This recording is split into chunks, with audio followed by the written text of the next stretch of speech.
Welcome back to Season 2 Before the Whistle, bringing you this week's College Football Breakdown. Our first game up for discussion this week is LSU versus Mississippi State. LSU has had a great start this year, outscoring their opponents 72-10. Much of that success was due to Darius Guice.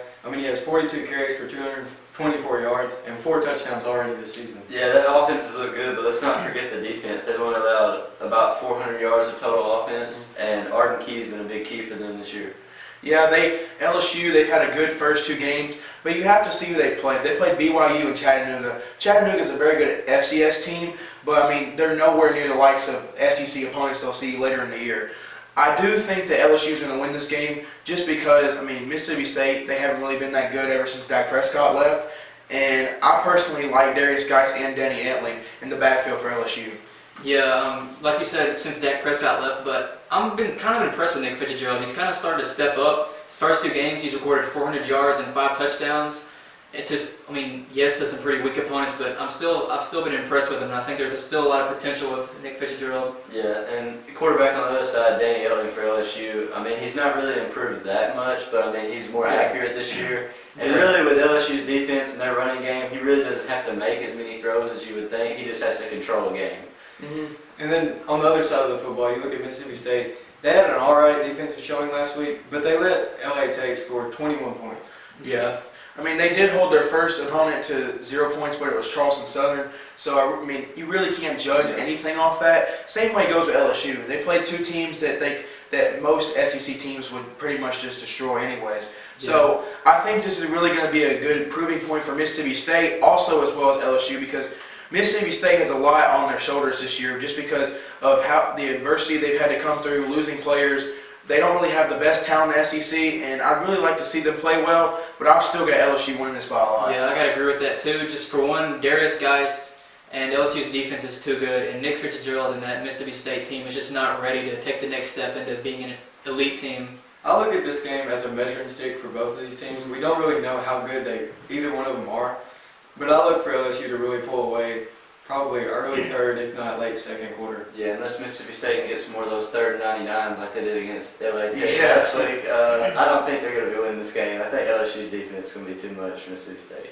Yeah, so our next game up for discussion is Texas versus USC, a rematch from the national championship a few years ago. First time they played in a while, and USC is looking like they could be a playoff threat this year. Yes, USC ended their last season very well, and the start of this season has been very well with the likes of Sam Darnold in the backfield. He had 316 yards last week with 4 touchdowns. It's a huge win for them. And also, Texas, they haven't been good for the past couple years. This game is easy for me. USC has a really good offense. Yes. And Texas has a really bad defense. Yes. So Texas defense gave over 50 points to Maryland. yeah. So, Don't be sleeping on Maryland, though. I'm sleeping. I'm sleeping on Texas. USC is going to run away with this game, in my opinion. Oh, yeah. Texas is just, they are not what they used to be back when they had Vince Young or anybody else. I think Texas' offense is good with Shane Michelle, but I just don't know about their defense. Well, especially when you look at what USC has on offense. Sam Darnold, easily one of the top quarterbacks in the country, along with a lot of other playmakers on that offense. And you said USC's defense held Stanford to 24 points last week? And Stanford's one of the most physical teams in the nation. And if you're holding Stanford to 24 points, you can hold Texas. Yeah, they're just good in every aspect of the game. Offense, defense, Sam Darnold's doing great. Ronald Jones II's doing great. Stephen Carr at running back is also doing great. They have playmakers all across the field. There's more talent on USC than Texas. Most teams that have a dual running back system, for some reason, in the past couple of years, have just flourished. Like, look at LSU last year. They had Fournette and Guice running in the backfield, and they were able just to pound the rock with Fournette and then get to the outside with Darius Guice. And I feel like USC can do the same thing with both their running backs. You take Ronald Jones out and you bring Stephen Carr in, it's like you're not losing anything between the 2 backs. So, I don't think Texas is going to be able to stop that. I don't think anybody can really stop that. I've got USC winning big. Yeah. I have USC winning, but I feel like I just have a feeling that Texas is gonna fight hard in this game. I think they'll still go down by a couple possessions, but it's not going to be as big of a blowout as we assume it will be. I think USC is going to win this game, but I think Texas' offense can maybe hang it for the first half. Yeah, I've got USC as well. Next game up for discussion, Tennessee at Florida. This is a very controversial game in my opinion. I think that at Florida part is going to be big, very big, because you're in Gainesville. You've got a quarterback who's never played in Gainesville. They only have one wide receiver making the trip that played. Yes. Nine players another suspended, including thing- Scarlett and Callaway. So Yeah, another thing to take point into is that a lot of games in Florida and around that area have been canceled the past 2 weeks due to Hurricane Irma. And this is one of the only games that didn't get canceled. So it makes me wonder how the field condition is going to be, because if they can't run the ball and they're slipping and sliding all over the place, I think it might come down to quarterbacks. If this Can we still take into account here that Florida has yet to score an offensive touchdown? Yes. but they have only played one game. Yeah. They did only play one game, and both of their quarterbacks played awful. Yeah, offensive Horrible. production is very poor. Against a very good Michigan team, but that doesn't matter. Florida's a very high caliber team that can put up points. That should be able to put up points against any team they play. Yes. But I mean, even though they have 9 players suspended, like I said, they should still be able to put up points no matter what. There's one thing that's certain in this game. Florida and Jim McElwain need to win this game. Jim McElwain wants to keep his job. Oh yeah. Yeah. And Well, also, Florida cannot go down 0-2 on a season, No, they can't. especially with the loss to Tennessee. It just can't happen. Especially not with that fan base. yeah, and like we said, with all the players suspended, that's if Florida wants to win this game, they have to have people step up. If they don't, then it's just they have no chance. Honestly, I think this game's going to come down. This game's going to come down to the running game. And Tennessee has had the better running back this year with John Kelly. Oh yeah. By And- far. I mean, Florida's defense is good, yeah, but I mean Tennessee's defense is good too. You know, I kind of disagree. I think going back on Dawson's point about the field condition, I think if it's really wet, the running backs aren't going to be able to get traction. They're going to be slipping and sliding. And I think if it goes to the quarterback game, I'd still give a little bit of the edge to Tennessee. Because Well, yeah, look at Felipe Franks well, and Lee Air both played horribly. Quinn Dormady performed pretty well last week. I mean, yeah, it was against a cupcake, but he's got 415 yards and 4 touchdowns on the year And so far. Tennessee And he looked better against Georgia Tech in the second half. he looked so, I awful mean, at Georgia Tech. and Well, they had Tennessee, 6 drop passes Yeah, but too. yeah, Tennessee not only has Dormady, but they have Guarantano in the backfield that can make. Guarantano is more of a. I see him almost as more of a mobile quarterback. I see him as He's more of a pass first. He's more but he mobile can than run. Dormady. I see him as By a far. worse version of Josh Dobbs. Far worse. Definitely. Yes. Because when he came into Similar that, play styles. when he came into that Indiana State game, he did not play very well. Well, key for Florida, run the triple option. That's all I'm saying. I They think might have 1,000 rushing yards. with how the field conditions possibly might be, and Florida not having the players they really need, I've got Tennessee winning this one. I do think that Florida's going to score just because, I mean, they are Florida, and Tennessee, they can sometimes show weakness in their defense, but I'm still going to take Tennessee in this game. Yeah, I like John Kelly a lot. Quentin Dormady is starting to look up, but everything is pointing to Tennessee winning this game. But I just can't go against my gut, and my gut has Florida winning this game. This game's really hard to me because, yeah, Florida did play horribly against Michigan, but they had the off week last week, which means they've had a lot more time than Tennessee has Yes. to prepare for this game. I just 9 players suspended, 2 of their best, and Jordan Scarlett and Antonio Callaway. They don't have solid quarterback play. I have to go with Tennessee.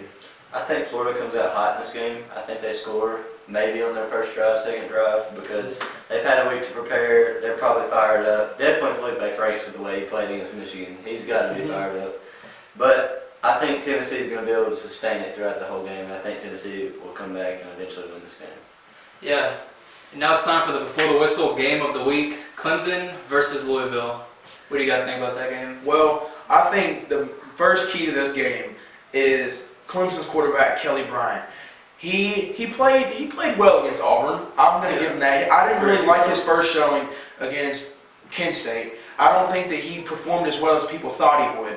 But Kelly Bryant has got to step up against a big name team like Louisville. Auburn was good, just as good as Louisville. But Louisville can make plays on offense, and for Clemson to win, they have to score just as much as Louisville because we all know Louisville still got Lamar Jackson. Yes. Lamar Jackson can run and he can throw. He's already has 1,000 total yards on the season in 2 games. So Yes. Which is incredible. That's video game numbers. Yeah. So I mean, it really depends on who comes. he's playing. This game really, for me, comes down to Kelly Bryant and how well he can run his offense. To me, I don't think as much as Kelly Bryant because we know Clemson's defense is going to bring it. They have a great defense, and Lamar Jackson can't win this game by himself. Somebody else on that offense has to step up and help him out. because Clemson is going to concentrate so much on him. Louisville did lose a lot of their key receivers last year, but I mean, a lot of guys stepped up last week, and I think this eventually would come down to the quarterbacks. Yeah, It's gonna be. I feel like this game's going to be just like last year. Well, It's going to come down to somebody having the ball with a few minutes left, waiting to score. Well, yeah, we talk about the quarterbacks, but Clemson really needs to improve their run game. Kelly Bryant led their team in rushing last week against Auburn with 60 yards. He leads the season, so Yeah. Yeah, that's so awesome. that's And- not looking good for their team. And one downside for Louisville is that their defense really needs some improvement. They're allowing almost 31, 32 points per game, Yeah. and that's just Not against cupcakes. Well, Yeah. no, not cupcakes, but I mean, that's teams just that you shouldn't be allowing that many points to. yeah. yeah. That just can't happen. And I mean, Clemson only gave Auburn a little over 100 yards offensively last week. So that's just one of the things that Louisville needs to hammer this week as they go through practice and get ready for this game. When it comes down to it, I think this game comes down to the quarterback experience. You got to look at Kelly Bryant. He's only played 2 games this year in his career, and Lamar Jackson. He's been in this setting. He's played big games, and overall, I think that's going to be the key to this game. And that I'm calling it Louisville 38-28. Yeah, Lamar Jackson's definitely going to have a great game. He's going to have a lot of yards. But I'm really looking for Malik Williams to step up at running back because they need help if they want to win this game outside of Lamar Jackson. And I just don't think they're going to get that help. Louisville's defense looked really good, holding Auburn's explosive run game. And just Louisville's defense is not looking strong enough at all to hold Clemson. And I just think Clemson's going to win this game. I agree with Matt. I just think Dabo knows what Lamar Jackson's going to bring to the game this year. And Lamar Jackson, like I said before, he can't do it by himself. Clemson's going to hone in on him. They're going to stop him. Clemson's going to win this game. I'm going to go with Dawson. I mean, like Layton said, Dabo Swinney's already addressed that Lamar Jackson is the best player in the world. And I understand that he can't win this game by himself. Well, best player in college. Let's not go overall. He's pretty darn good. But I don't expect this game to be anything like last year when Florida State went up there, and because Clemson knows what Lamar Jackson and Louisville are. I expect this game to be just like last year. I think Lamar Jackson's going to end up having the ball again, and I think he's going to make good on what he did last year and actually score this time. So I'm going to go Louisville. I think Clemson stops him on his game-winning drive. That's going to wrap it up. This has been this week's Before the Whistle.